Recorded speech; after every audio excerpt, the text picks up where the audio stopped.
University School of Medicine, homeopath, and on the faculty of the Australian Academy of Ionic Medicine. Board member of the Functional Water Society of Japan and North America. Board member of the American Holistic Institute, student at the Rothma Ancient School of Wisdom. She's a happy daughter, mother, and grandmother. 5 generations of her family is still alive and well. And may you join me in presenting Ms. Dr. Mona Harrison.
Good afternoon.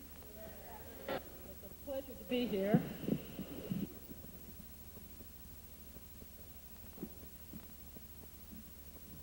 And once we get all this equipment together, hopefully we'll have some fun this afternoon.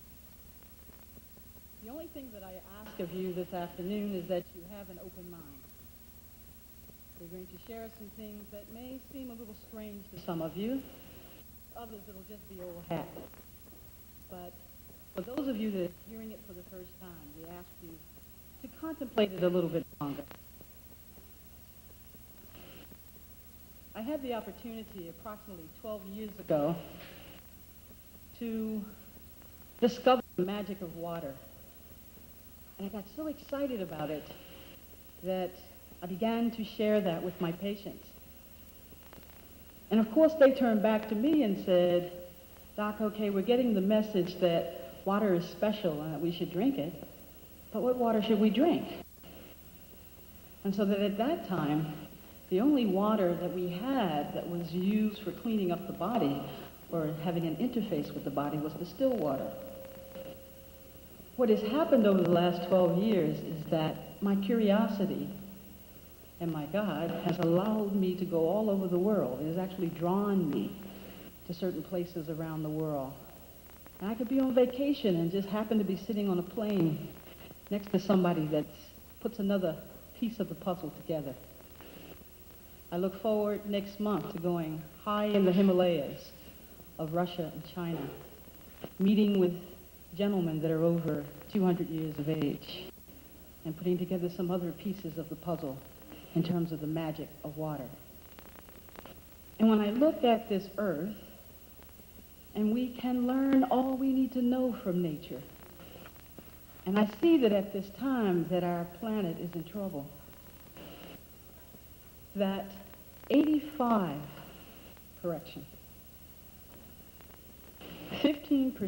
of the water on the earth should be drinkable. Only 1% is drinkable. And really less than that now. I begin to say, boy, we're having a problem here. When I know that my body chooses to be approximately 85% water, and my brain would like to be 90% water, and ideally, as a newborn, would like to be 99% water, I'd say again, we're in trouble. And when I look to see what water am I going to drink, that will allow my body to get in that kind of shape. When I look off the coast, as you are close to the water here in Philadelphia, and I recognize that most of the oxygen that we breathe comes from plants in the sea, not from the trees on the earth. And I find that the ocean plants have actually turned into a virtual desert. They no longer exist. And so the 15% oxygen content that we should be breathing is now down to, the 25 to 30% oxygen content that we were breathing even 20 years ago is now down to 18%.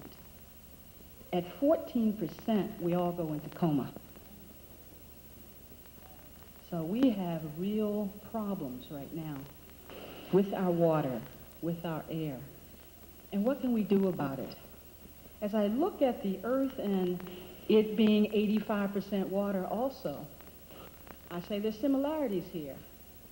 So that as the earth is dying, so are we. If I take a gentleman at age 70 and measure the amount of water in his body, we find that he has half the amount of water in his body that he had when he was 40 years of age.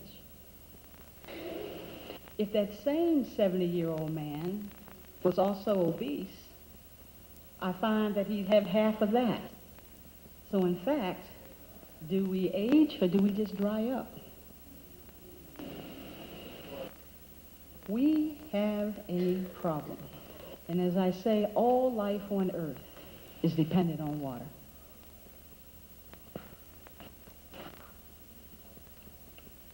Now, what does water look like? I'm projecting here a model of water taken by a Dr. Emoto in Japan, who has perfected a way of looking at what a water crystal looks like. And it should look just like that. See if we can get this better focused.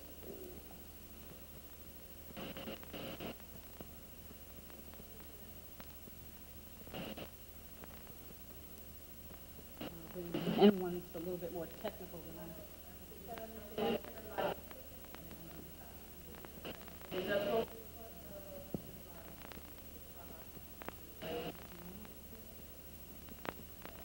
Okay. Needless to say, this is a 6.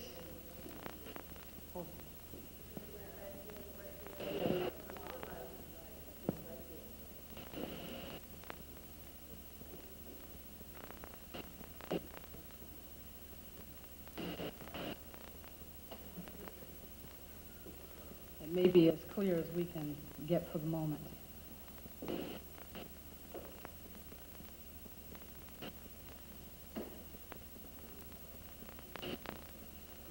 I think it's maybe the picture itself is off. Needless to say, the 6-sided crystal structure is what a water molecule looks like under an electron microscope. And this is what it ideally should look like. It should have the 6 pointed star shape to it in structure. This is what tap water looks like under the same conditions in the electron microscope. No structure whatsoever. We got a problem. Now, what is going on with our water systems? And I'm going to take for granted that you know a certain amount of things about what's happening in water. Maybe I shouldn't do that, but we're going to zero in on some of the more difficult information that we can get to. But if I take one simple thing here,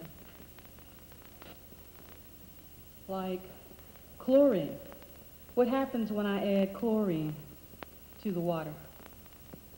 Remember that chlorine was used during the First World War as a gas to kill folks.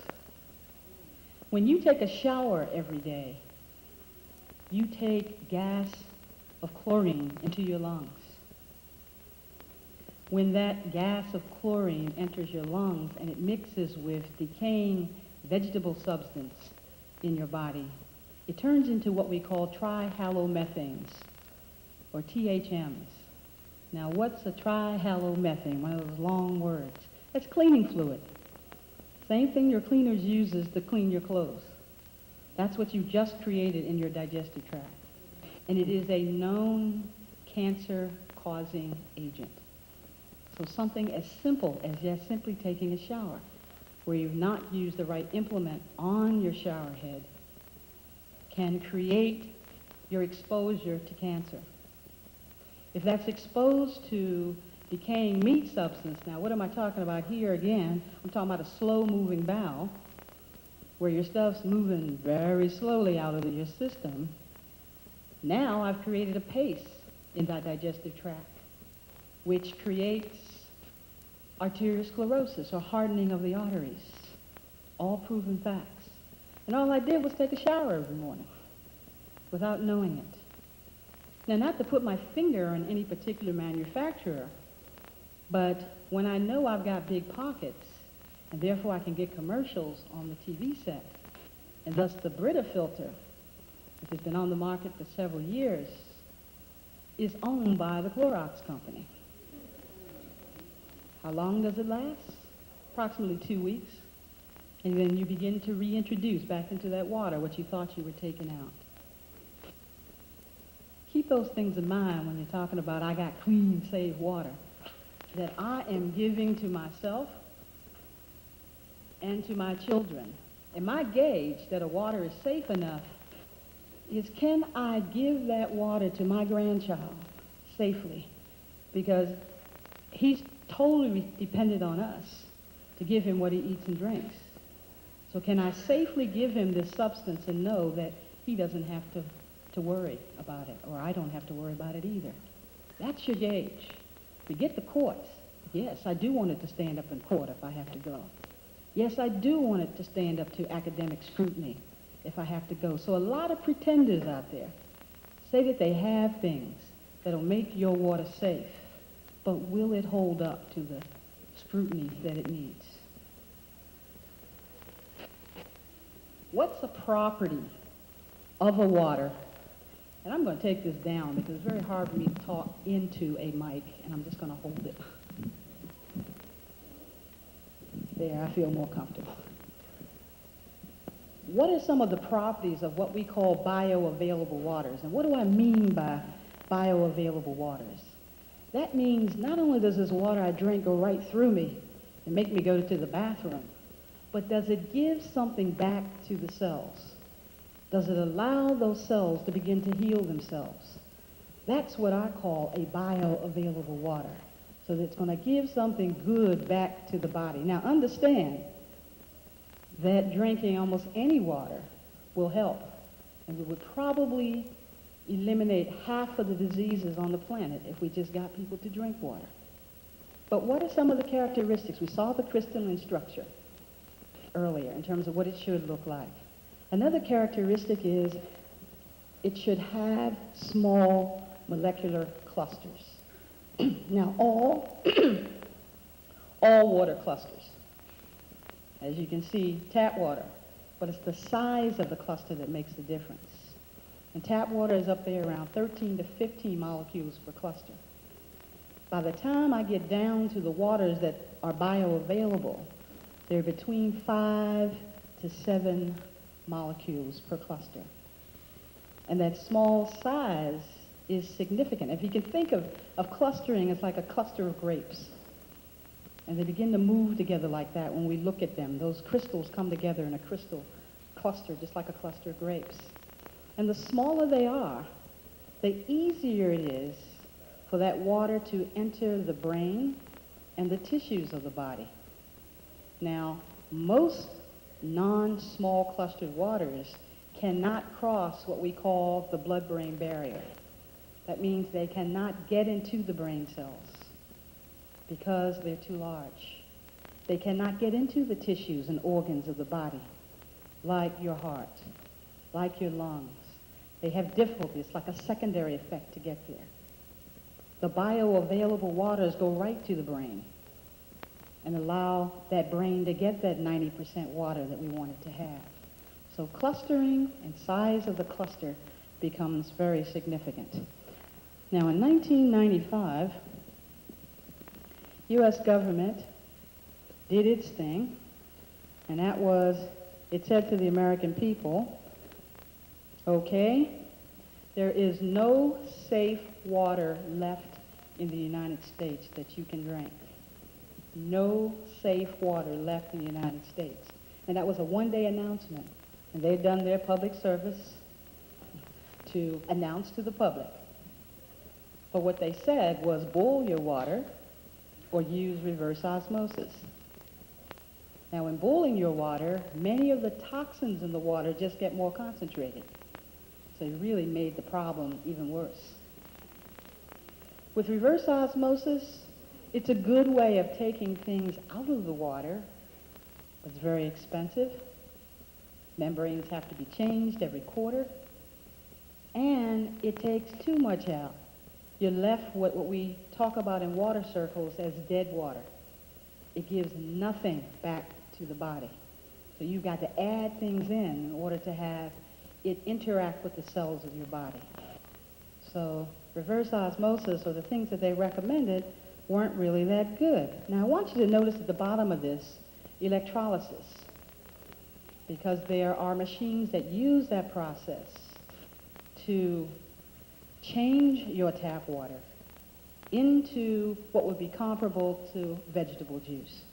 Now this isn't the same electrolysis as taking hairs off of your chin or whatever, and people say, electrolysis, oh, I know what that is.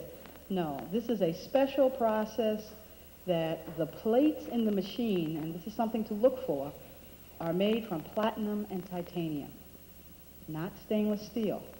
This is the way you want to discern, do I have something that's going to do what I want it to do? It should have platinum and titanium plates in it. Now, why electrolysis? If I compare, and let's look at this for a moment, a gentleman by the name of Professor Vincent in France attempted to put together a standard that one could use to measure what is good water, what fits in a category ideally as a bioavailable water. And so he looked at three factors: resistance, the purity, pH, and the RH2, which breaks down to the oxidation reduction potential. Now, if I put this back on, and we compare electrolysis waters to reverse osmosis, we see, number one, that the pHs don't tend to vary so much when we get to electrolysis. They're at least 7.0, as compared to 5.3 to 6.8 for reverse osmosis water. And many of the distilled waters on the market, if you're going to the store and buying them out of the bottle, are running a pH anywhere from 5.3 usually to about 6.8. They're below 7, which they should not be. The electrolysis water is running on one side from +3 to +400, and on the other side from -3 to -400 in the oxidation reduction potential. Now, what's that? We have found a characteristic of the bioavailable waters, and this is a very important one, is that they have a oxidation reduction potential for healing. They should be -200 and more minus. That's very important, because it's at -200. If I were to take a chicken, egg, and sperm and measure the oxidation reduction potential, that's when the egg and sperm come together, it would be -200. So the more minus I get, meaning -300, -400, -500, I get even more healing and faster healing. For many years, scientists have looked at the other end of the equation, or looked at the positive side of oxidation reduction potential, but never bothered to look at the other side. And so that what we're finding is, when it has that -200 and on, that we get a healing process. Now, the electrolysis machines do roughly minus 200 to minus 500. The red water, which I'll go into more detail on, begins at minus 500 and can go up to minus 900. Now, what's the difference in the red water and the electrolysis water is that things happen faster. Now, why is electrolysis additionally important? Dr. Born Nordstrom out of Sweden said, okay, these guys aren't going to believe any of this stuff, so I'm going to do my research and put it all, 100 research articles all in one book, and let him tear it apart and take a look at it. And what he found was that the body is loaded with electrolysis membranes. Your brain, your lungs, your heart, almost any interface with another organ has an electrolysis membrane in it, just like the electrolysis water machines. And so again, it's replicating nature in terms of what it does. Now, those are characteristics: structure, pH, ORP, or oxidation reduction potential. Now, in my work at Johns Hopkins several years ago, where I had a theory that water might make a difference if I could use it with some of our drug addicts. And I had the opportunity to work with female drug addicts who were either addicted to heroin or cocaine, or to both, or to heroin or cocaine and alcohol. Many of them were pregnant, and most of them had been addicts for at least 10 years. So we're not talking about a casual user. What I found, and again, they helped me prove this hypothesis, and I chose not to leave my work at Hopkins. Once I was able to prove that we were correct, decided it was time to move on. Now, what I found was just dealing with this slide. Now, for many of you, if you think of the body as a big battery, the brain as a big battery, or a big electrical receiver, and there's some of the odds that say, what are you talking about, I'm electrical? Oh, no? Well, what do you do when I put an EKG up to your chest? What do I measure but electricity?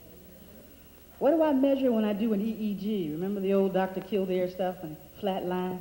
I was measuring electricity as it courses through the heart, through the brain. What do I do when I do an EMG? I'm measuring electricity as it courses through your muscles and nerves. So you might get the idea there may be some electricity in this body. Well, in looking at the so-called addicts, what I found were a couple of things. They usually fell into one of two categories. On the left side there,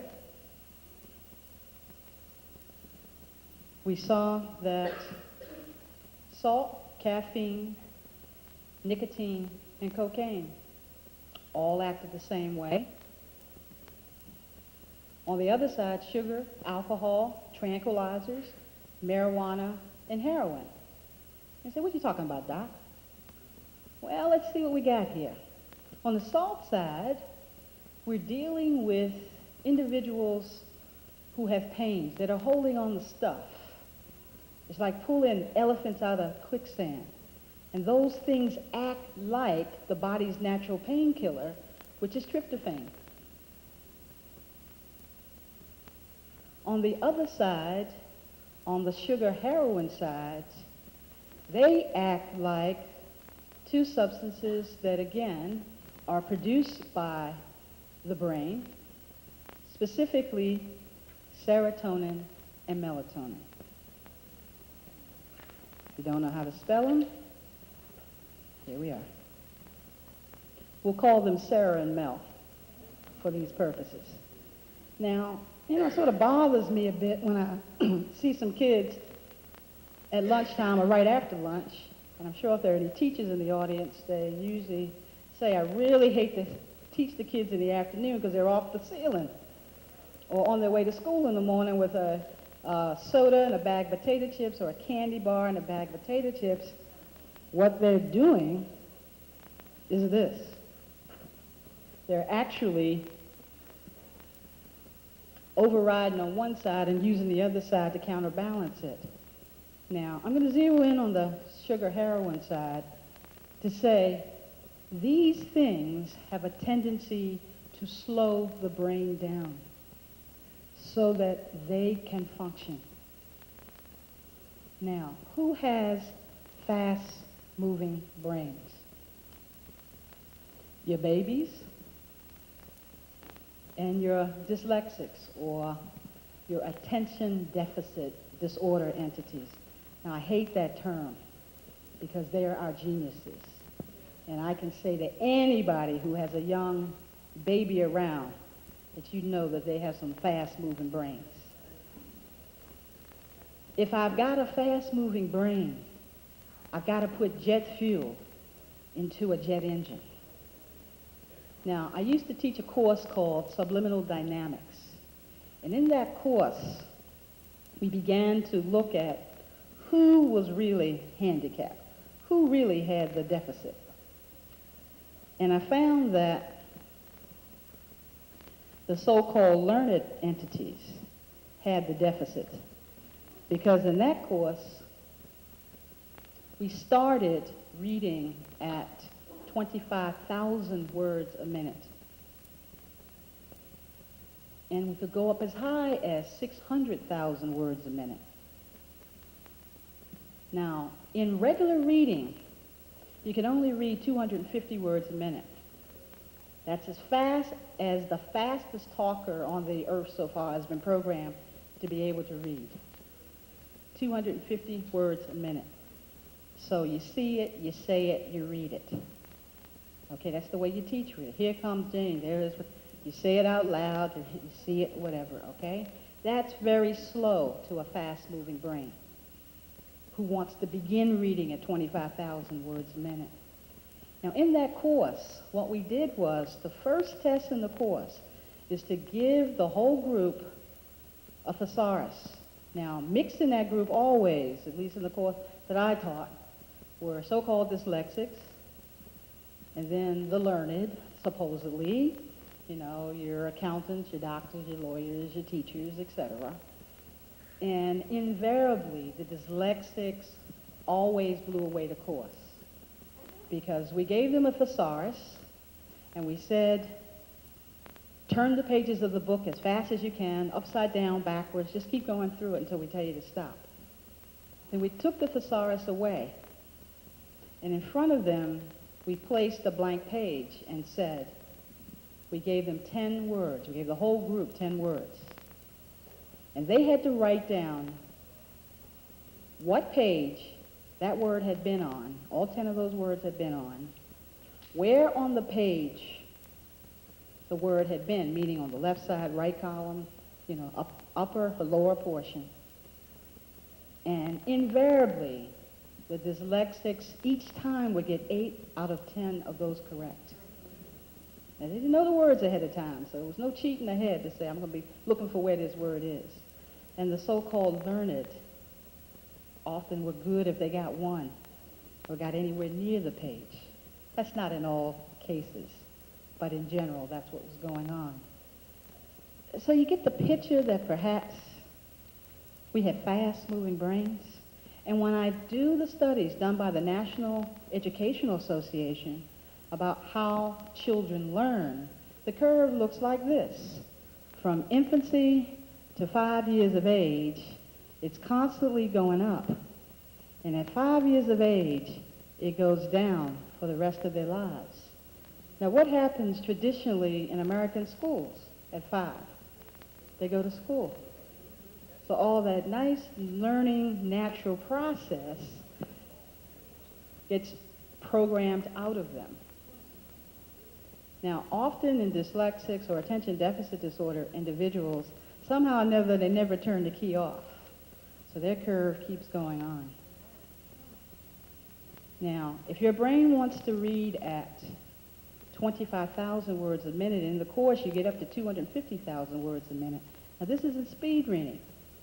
With speed reading, you only retain what you learn to speed read for 30 days. In regular reading and studying, you retain that information for only 48 hours after you've read it. When you start learning subliminally, you will retain that information for the rest of your life. So when your grandmother said to you, boy, you think you're going to learn about sleep putting your head on that book? Yes, they could have learned it. Now, where do those statistics come from? National Education Association. And when we gave those dyslexics, individuals who had never read a book before in their life because they couldn't, not being taught the way that they were, individual at 16 years of age saying, okay, I've come long enough now I can drop out of school, and gave them the book, physics book, studied at Stanford University, nuclear physics book, 900 pages, and gave them an exam. Never saw the book before in their life, never took the course, and passed it at 90%. So you get the picture that a fast-moving brain and that there's something going on. Well, what kind of fuel am I going to put into that fast-moving brain? Well, I have a way of losing track of time. It has no meaning to me. But we found in the babies, in these fast-moving brains, this is about 4 years ago now, that the brains were loaded with these two substances, iridium and rhodium. And it stays loaded with those substances until they hit puberty. Then it begins to wane. So babies, up until puberty, have a brain full of iridium and rhodium. And what is loaded with iridium and rhodium? Some of the substances that many of you in the audience are familiar with. Carrots, grape juice, shark's cartilage, blue-green algae, Mexican yam, and other yams from great places like Africa. SEACT is loaded with iridium and rhodium. The Tahitian noni juice that many of you are aware of is loaded with iridium and rhodium. So that often when taking these substances for a fast-moving brain, it's like, yeah, I like that. These waters also calm the brain, and they find the same type of response as if they've just taken iridium and rhodium. So jet fuel for a jet engine. How about a high-frequency water? Now, serotonin and melatonin, where is it made in the brain? Just a cross-section here of the brain for just a minute.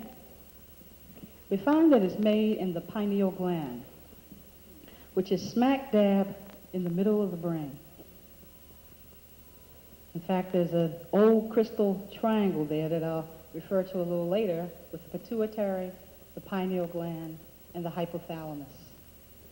Now, what about that gland? And what do we got going here? Now, here's my favorite little boy. This is Spiny. And Spiny, as you see at the bottom, says the body in harmony. Hormone is the ancient Greek word for harmony. And so when the seals are open, the body is in harmony. Doctor used the term seals. What's a seal? If you can think of something that opens and closes, a seal. Same seals that are referred to in Revelations, by the way. There are 7 seals in the body. In traditional medicine, these would be referred to as the endocrine system or your glandular system. They all produce hormones. Now let's jump quickly to the 4th seal here, or the thymus gland, that sits smack dab in the middle of your chest. Now, if I would ask most of my colleagues what the thymus gland did, or the pineal gland did, they'd have to fumble a little bit, because that's not taught to us in medical school. Maybe a sentence or two, but that's about it. But as I look at this 4th seal, let me tell you about some of the beautiful things that happen there. Notice that it sits right next to the heart. Studies have been done in physics to show that when you are happy, I don't know what it takes to make you happy, but let's say you are happy today. If I put an EKG up to your heart at that time, you would find that your heart would be beating to the rhythm of a waltz. That rhythm happens to be the energy that comes over and opens up the fourth seal, or the thymus gland. And an ultraviolet light and an ultraviolet liquid begins to emanate from that gland and goes down to the base of your spine and just sits there like a pool. So then when you're sitting in Indian style with your legs crossed and saying your prayers or meditating, it's just natural that that tailbone just happens to sit right into or slip right into that pool of liquid and begins to course its way up the spinal cord like this, opening up each one of those glands. Now again, there's no nerve, there's no wire coming from these glands to other parts of the body. And for years in traditional medicine, we haven't known, well, what makes them open and close? Well, I just told you, happiness opens up that fourth one, or the thymus gland. And that's your protection. That's the one that deals with your protection against infection. That deals with your protection against cancer. You build your immune system, okay?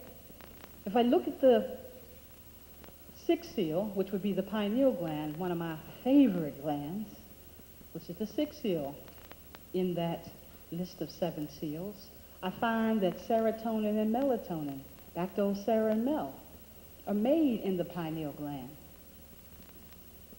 Now, all of the bioavailable waters happen to cause the pineal gland to vibrate or to open up that gland. You can't even get to the 7th gland, the pituitary gland, unless the pineal gland is stimulated. But here's the rub. That pineal gland is also sensitive and of the same frequency, or what causes it to open and close, as microwave towers. What's a microwave tower? What do you have beamed with your cellular phone? Within probably 3-block radius of here, I'm sure you have at least 10 microwave towers in the city. So I am wearing out your pineal gland by you being exposed to that frequency, because you had a natural advantage, because you were born with the beautiful pigment. We're all born with it, some more than others, that allow that pineal gland to operate at peak performance. It's simply melanin. And when I look at the black spot at the back of my eye called the macula, and understand that that should be loaded with melanin. And when I look at macular degeneration, which means that it looks like somebody spit into that area, there are white punctate spots in the macula, it's because you're no longer making melanin. It means you've been exposed to electromagnetic bombardment and your pineal gland has begun to shrink down and stop operating. Now, when you're a baby, that gland and your thymus gland are roughly the size of a walnut. If it has not been properly stimulated, it shrinks down to the size of a pea and stops operating. So again, it is very important, number one, that you put the right fuel into that brain so that it can operate at peak performance, and you also want to shield that brain from the electromagnetic bombardment that is present today. So I've got to restore to it what it needs to allow it to operate at peak performance. Get the message? You have to have a natural substance to do that. Melanin in itself will absorb radiation. So how do I restore that? Again, the waters will allow that to happen. The noni juice will allow that to happen also. And that's a very special juice. You hear me referring to it because it even looks like, the plant itself even looks like the pineal gland, as does the pineapple, as does the pine cone. Very important. And to understand that in this setting, you are being bombarded. You have to put up a shield against that bombardment. What other thing turns on these glands? Music. So that the first seal is open, a very powerful seal, is opened by the beat of the bass drum. And when used appropriately, can be used to help move that energy up, opening up the seals. But if it's stagnant, if it gets there and has nowhere to go, then what's open? Your male and female sex organs. Ever leave work and wonder, I didn't leave work feeling sexy today, but by the time you got home, something happened. Or looking at our athletes who are so focused, or entertainers who are so focused during their performance that they have moved that energy all the way up. And now all of a sudden it crashes down to the first seal. So what happens after a game or a performance? They all want to screw. If someone had just told them that was their most creative time, and if they'd gone out and begun to write or to play music, it would have been fantastic, or to write music. Now, what opens up the upper seals? A violin. It's not in vogue for guys to play the violin. They turned them off. No, just the opposite. You should be encouraged to play the violin because it opens up those upper glands and allows the magic to happen. Now, what do I say when I say magic? Who's the more primitive? If I have to send a message to you over miles by a satellite or wires going under the ocean on a telephone, what's more primitive, that, or I can simply look on your face with my eyes closed and send you the message and you receive it? That's the natural advantage that you were born with and that you can do. All but 2% of the average brain is turned off. What do you think happens with the rest of that 98%? Just sitting there waiting for potential for you to open it and allow it to happen. You were given all the tools. You just got to learn how to use them. And again, that body wants to be, that brain wants to be 90% water. Now, where else do we have brains? About 5 years ago in traditional medicine, we discovered that we have brains in our digestive tract. What's happening there? Where are they? In our tonsils? In our appendix? And if I were to go around this room, I'd probably find out that half of you no longer have either of those. Okay? Because several years ago, we didn't know what they were for. And the third place is in the first part of the small intestine. There's an area called Peyer's patches. Now, what do I mean by brains? You ever watch a toddler put everything in their mouth? I mean, everything they grab, dirt, the chair, your food, their food, the hat, whatever. They're collecting a diary of information. And in that diary it says, if later on I need a substance, I need to know what I can get from each of those substances. So that if I eat the red clay of Georgia, I know I can get iron from it if my body needs it.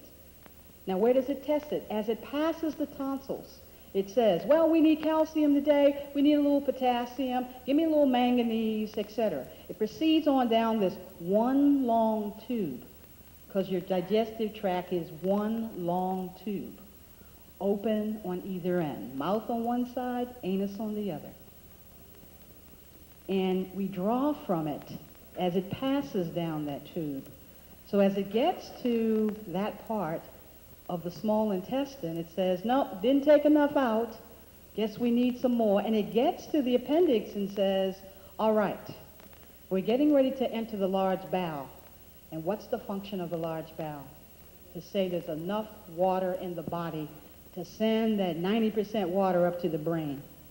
Because if that brain stops, you stop. Now, if you talk to the average drug addict, and I'm going to say drug, remember all those things I had on that list. I didn't only have heroin, I had sugar there too. And I had alcohol. And by the way, a recovering heroin addict will usually become a alcoholic en route to getting better and will start craving sugar like crazy. Notice they don't have any front teeth most of the time because they crave sugar so much. So don't be on them. It's just as hard for you to come off that sugar or come off that salt or those cigarettes as it is to come off of the stronger illegal drugs. Because your body doesn't know legal versus illegal. It just knows it's hard to come off. Now, these brains are important because they dictate what you're allergic to, what you like and don't like, and what you eat. Now, one of my patients is a well-known entertainer that many of you would know. I won't say his name. But for years, he has gone and not liked onions. And he's given me permission. So R.C. Davis doesn't like onions.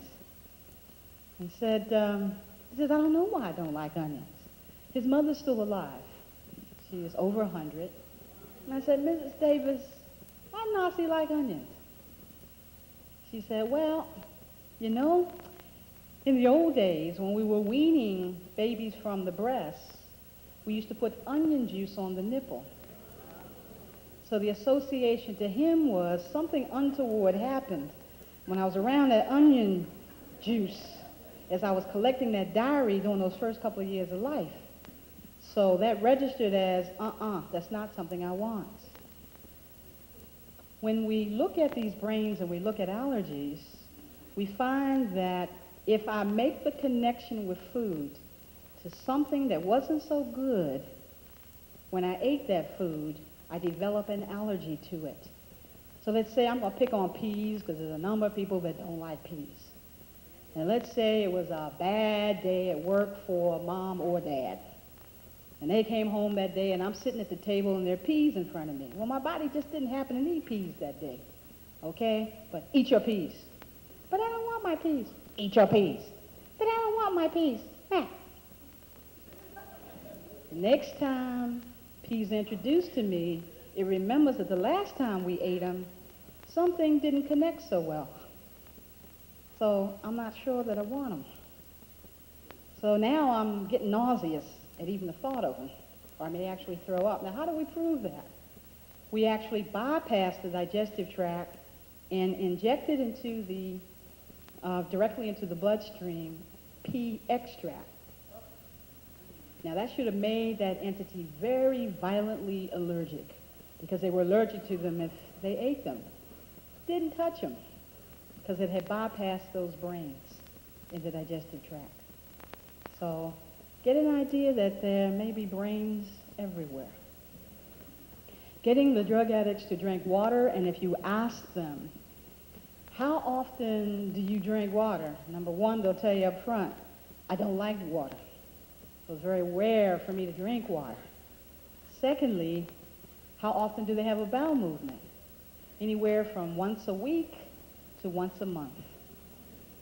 So water is having an impact. The increased tolerance for a drug, meaning they need more and more the longer they're on the drug, is because of the accumulation of it in the large bowel and in the tissues. Simply getting water to them, or getting them to agree to drink water, you will find that many of them can come off of their drugs non-toxically without having to introduce anything else, with the exception, of course, of working with their minds. We've proven that over and over again. Now, in the red water, which is one of the bioavailable waters, we found out coincidentally with using with addicts that within, now this is in smokers, within 45 days, their taste for cigarettes was gone. Just drinking 16 ounces of red water a day. They no longer had a taste for cigarettes. No toxins, nothing that's going to replace addiction with another one. Just water. We found drinking water from a machine. Same thing will happen, just takes a little longer. No toxic replacements. No putting in another form of nicotine to get off of nicotine. Just water.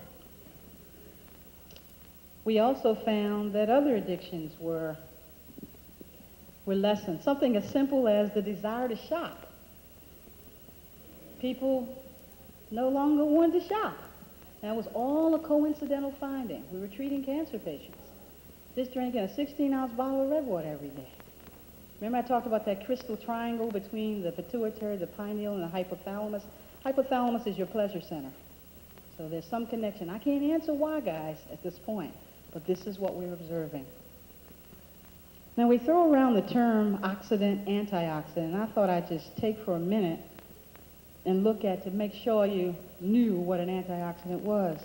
And if I think of oxidation, I think of something that's rusting. If I put some metal outside and it rains after a while, that metal's going to rust. Well, if you can think of an oxidant, it's something that something is rusting in you or decaying in you. Another word for that decay or rust would be a free radical, because I have free roaming oxygen, not of the right kind, coursing through the body and causing you to rust faster. That free radical, another term for it, would be a cancer cell. All same thing.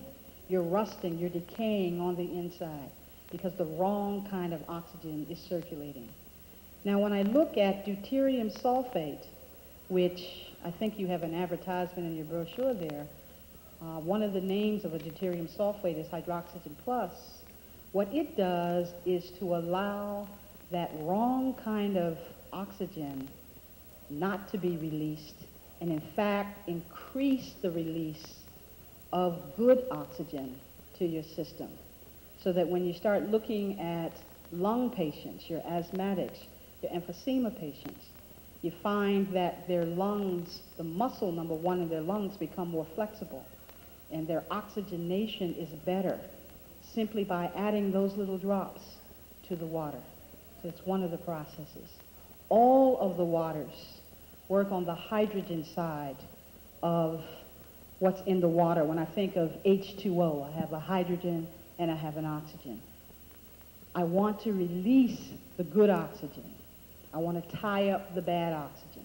Good oxygen is called nascent oxygen. That's the oxygen I truly want to breathe. Now remember, our air is lower than it should be with oxygen. So in some way, I've got to get the right kind of oxygen into my system. And by drinking water, adding deuterium sulfate, I can release it from the water itself and allow me to have better oxygen in my cells. The lemon. Dr. Carey Reams, a biophysicist and agronomist around the turn of the century, studied 280,000 foodstuffs for their electron spin and looked specifically at the hydrogen ion. All of them had a positive hydrogen spin with the exception of one substance, the lemon.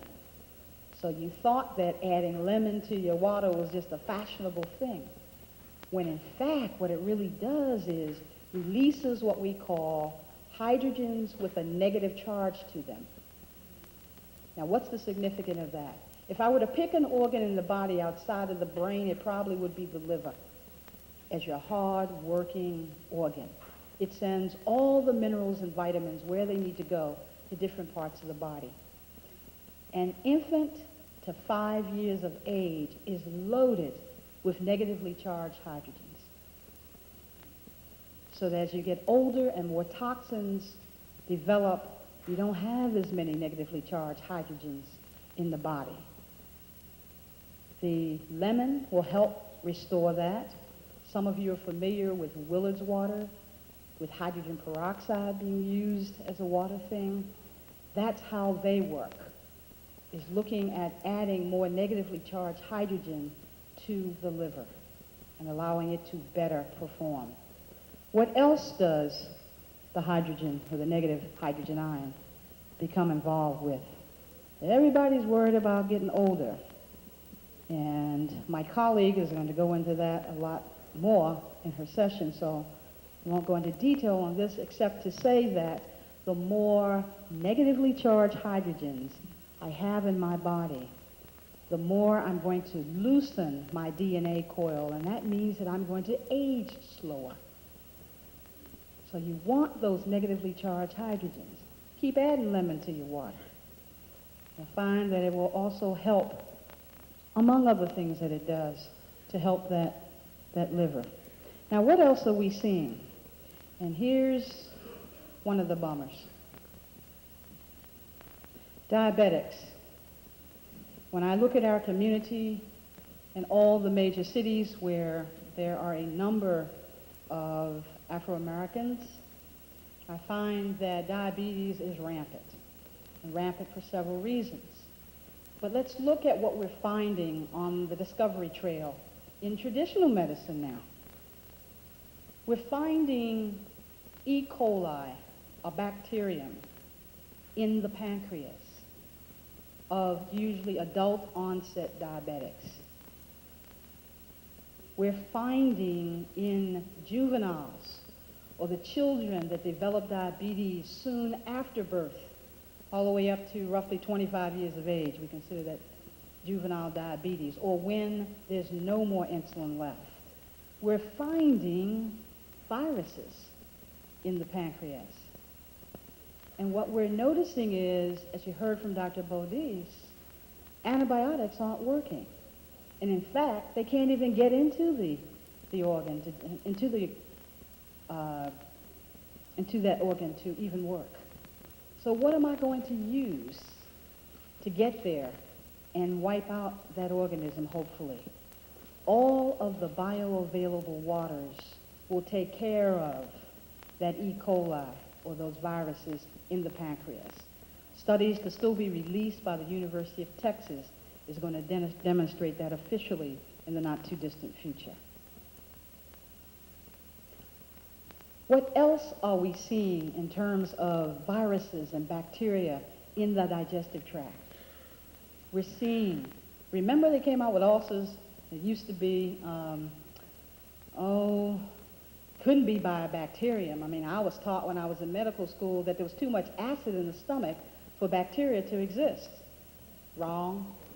They found the bacteria there and said, oh, gracious, we're going to have to take care of that bacteria to treat your ulcer. Well, within the last year, we have found in the first part of the small intestine, near those Peyer's patches, a little brain there we talked about earlier, there's bacteria there too. Now, there's not supposed to be bacteria there either, because just the opposite, the alkali coming from the gallbladder. Now, alkali is just as strong as an acid, but on the other end of the spectrum. And it's there to counteract some of the acid coming off the stomach to sort of neutralize it. So it's supposed to be pretty strong in there. No bacteria, virus, or fungus is supposed to exist there. But we're finding bacteria in that part of the small intestine that is not responsive to antibiotics. We're finding viruses, and you'll love this. If I said to you that every living thing on the earth has what we call an electromagnetic signature, meaning that if I know the signature, I can find that thing, I don't care where it is, on the earth, and I can measure it. If I do what we call electromagnetic or electrodermal screening, or if I use a machine called the Prognos, which the Russians have been using since the Mira satellite went up. I'm not sure exactly when that was launched. They just let it come down. But for almost 15 years, they have known this and have been using this to look for these electromagnetic signals. But what are we finding? We are finding in that same first part of the small intestine viruses. Now, you know the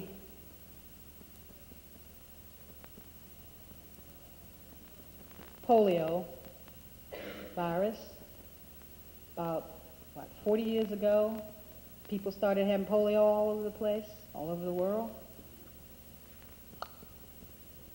We are finding active oral sable polio vaccine virus in the first part of the small intestine.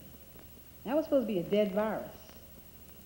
It's coming up live in the first part of the small intestine. It's there. Now, if you think about the disease that is pretty current now, I mean,